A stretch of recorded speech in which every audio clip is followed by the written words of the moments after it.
3.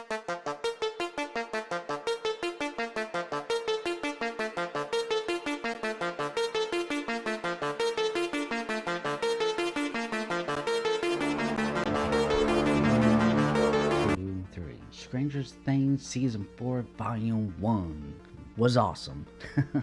I really enjoyed it.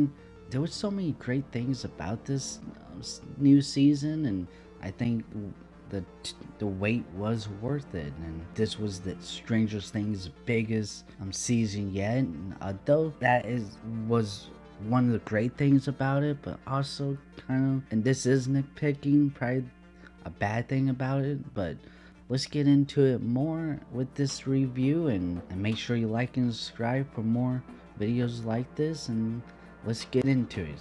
Stranger Things Season 4 gets off to a good start after a 2-year wait in this new ambitious and most anticipated season yet. On the surface, the biggest Stranger Things drop since the show's premiere, and it does not disappoint. The season includes some of the strongest narratives in the series, introducing the audience to a creature that has been lurking in the shadows since season 1 and feels more sinister than anything else that came before. It doesn't take long in Hawkins for the horror to hit. A screen of killing shows that the Upside Down has a new threat, the demonic Vecna, who torments his victims in the nightmares, like Freddy Krueger. Remember that. Furthermore, George receives a mysterious box indicating that Hopper may have survived the Starcourt Mall explosion. Hopper did survive and was secretly moved to Russia, where he must withstand life in a dark and cold prison, confirming her suspicion. Overall, it's going to be a tough spring break. In addition to the expected strange things, yeah, see what I did there, that are happening among the remaining residents in Hawkins, the new season expands the series' geographical boundaries, with much of the action in the first half of the season taking place in the sun-drenched southwest United States of California and the freezing wilderness of Russia. Even when the narrative does return to Hawkins and engage in prior Upside Down related events, those two features simply gives Stranger Things 4 a remarkably fresh vibe within the larger series, making it feel more like a welcome return to the familiar than a cheap rehashing of old materials. That's how I kind of always felt like with season 2, and to an extent season 3. They try to get to that vibe that was so great with season 1, but they just couldn't get to it. I think season 4 does a pretty good job. Due to this expanding the series' geographical boundaries and splitting the cast from one another, the story and reunions of the characters does feel it takes longer than they should have. In this new season, each episode is much longer compared to the previous seasons. However, the overall pacing of the story never truly feels like it drags.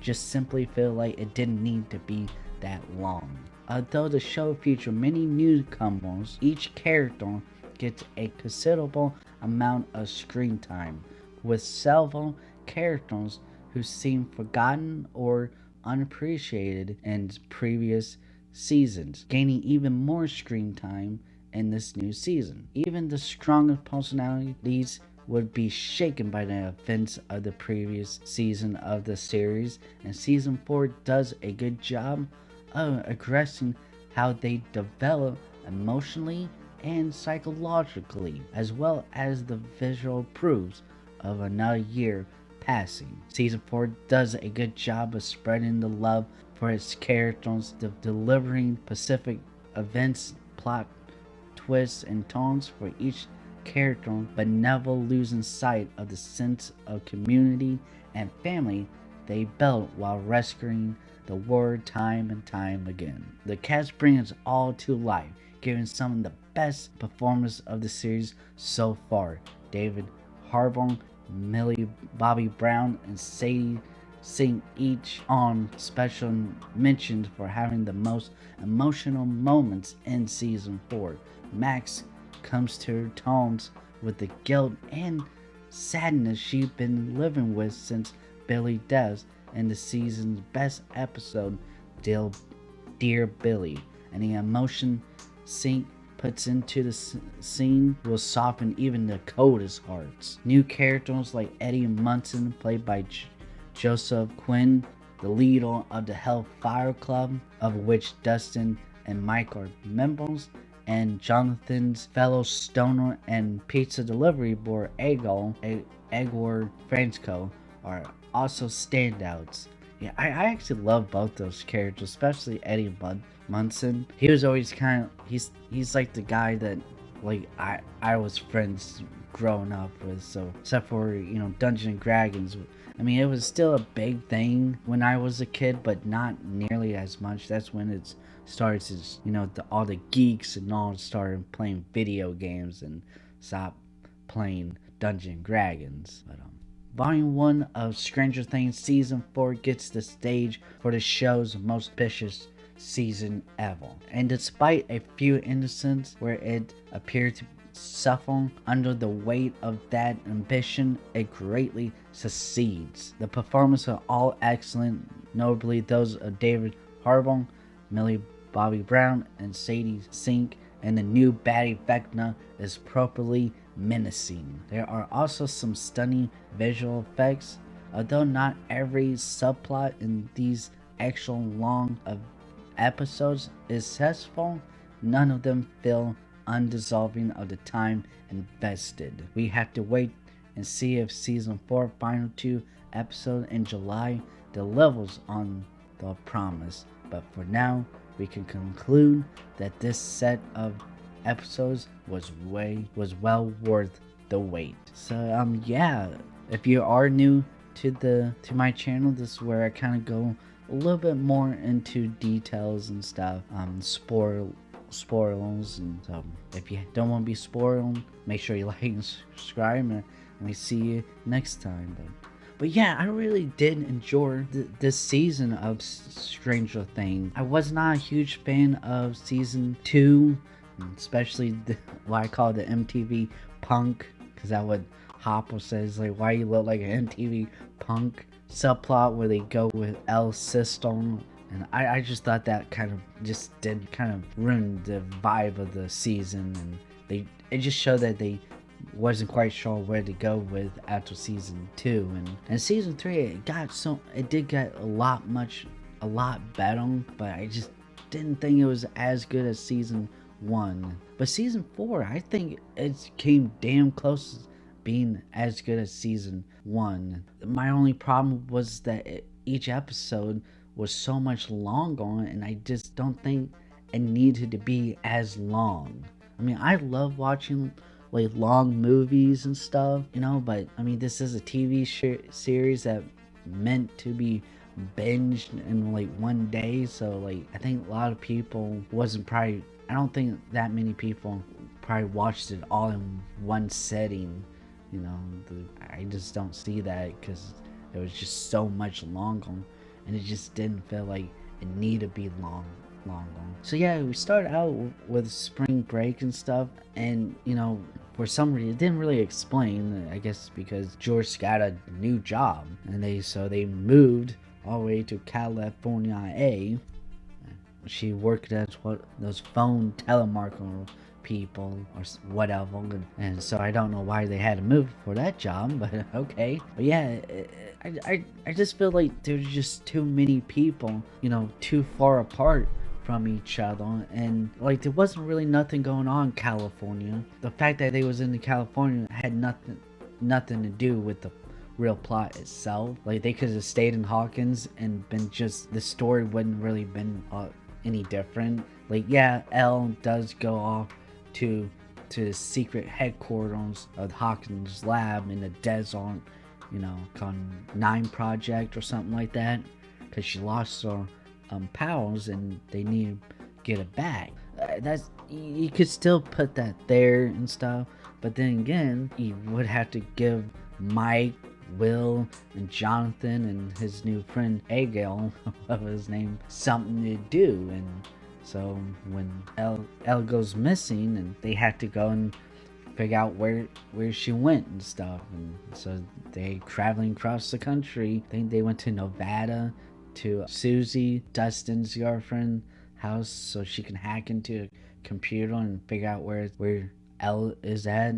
It just, to me, I think the whole plot was just probably the weakest and really didn't really needed it to be there.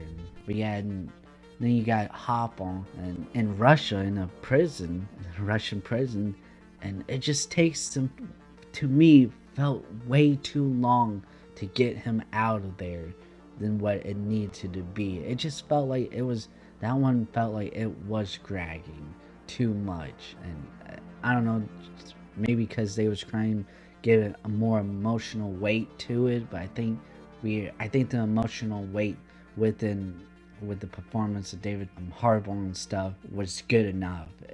Again, my main problem with this season is that it was just way too long, and it didn't really need to be that long. But yeah, everything about season 4, everything that you loved about season 1 and stuff, I think is here, and I got some of the best, moments in the series. And like going back and looking at the scene where Max is being taken by Vecna and stuff, and she's about to die, and was very intense. And like someone gonna die, one of the main casts, it is. A lot of people think it's gonna be someone like Steve. You just don't know, because you just feel it that someone of the main cast is gonna die. And I really think that's gonna happen in the next volume 2.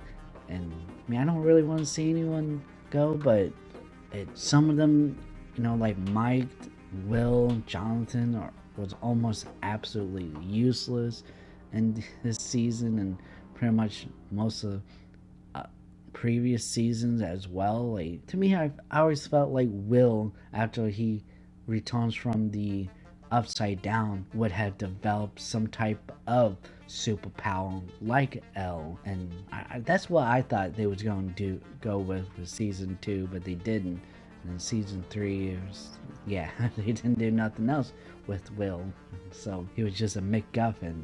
But yeah, this is probably a little bit shorter and didn't really get too much in detail, but man, that's all I got. I really did enjoy this season. Did you enjoy it? What did you like about it? What song would you use to get away from Vecna? It's very hard to think about, like, which your one song that, if it's a life and death situation, would you play? And then again, would your friends play it to save, know what to play to save you? They probably play Rick Astley. We no strangers to love. Get Rick Road while you're getting killed by an evil demon from a different dimension. Well, that's all we got. I'll see you next time. Bye.